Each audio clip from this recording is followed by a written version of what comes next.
দেশ এখনো মুক্ত হয়নি। ১৭ বছর ধরে সংগ্রাম হয়েছে নির্বাচনের জন্য, কিন্তু এ বিষয়ে অন্তর্বর্তী সরকারে তেমন কোনো মাথা ব্যথাই নেই।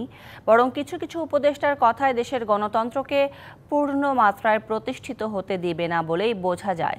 এমন মন্তব্য করেছেন বিএনপি স্থায়ী কমিটির সদস্য অবসরপ্রাপ্ত মেজর হাফিজ উদ্দিন আহমেদ। বাংলাদেশ জেলা ও বিভাগীয় ক্রীড়া সংগঠক অ্যাসোসিয়েশনের আত্মপ্রকাশ অনুষ্ঠানে এমন মন্তব্য করেন তিনি। এছাড়া মানবিক করিডোর প্রসঙ্গে জনগণের মতামত ছাড়া অন্তর্বর্তী সরকার কি যুদ্ধে জড়াতে চায়, এমন প্রশ্ন রাখেন মেজর হাফিজ। অনুষ্ঠানে ঢাকা দক্ষিণ সিটি কর্পোরেশনের মেয়র ইশরাক হোসেন বলেন, বিএনপিকে বাদ দিয়ে ঢাকার মন্ত্রণালয়ে বসে প্রতিনিধি নির্বাচন করলে তা মেনে নেবে না দেশের জনগণ। অন্তর্বর্তী সরকারের দায়িত্ব শুধু রুটিন ওয়ার্ক করা।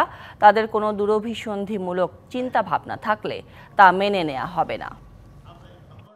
বিএনপির বাইরে গিয়ে বিএনপিকে বাদ দিয়ে যদি ঢাকায় বসে মন্ত্রণালয়ে বসে কেউ নিজেরা বসে বসে সেখানে প্রতিনিধি নির্ধারণ করে, সেটা বাংলাদেশের জনগণ মেনে নেবে না। 17 বছর সংগ্রাম করলাম একটা সুষ্ঠু নির্বাচনের জন্য, ওই নির্বাচনের তো কোনো নাম নিশানা দেখতে পাচ্ছি না। এবং ওয়াকিবহাল ব্যক্তিরা বলছে আগামী 2-5 বছরের মধ্যে নির্বাচন হওয়ার কোনো সম্ভাবনা নাই। তার কারণ বর্তমান সরকার নির্বাচন চায় না। উপদেষ্টাদের কথাবার্তায় আমাদের মনে প্রতীতি জন্মেছে যে এরা দেশের গণতন্ত্রকে আবার পূর্ণমাত্রায় বিকশিত হওয়ার সুযোগ দেবে না।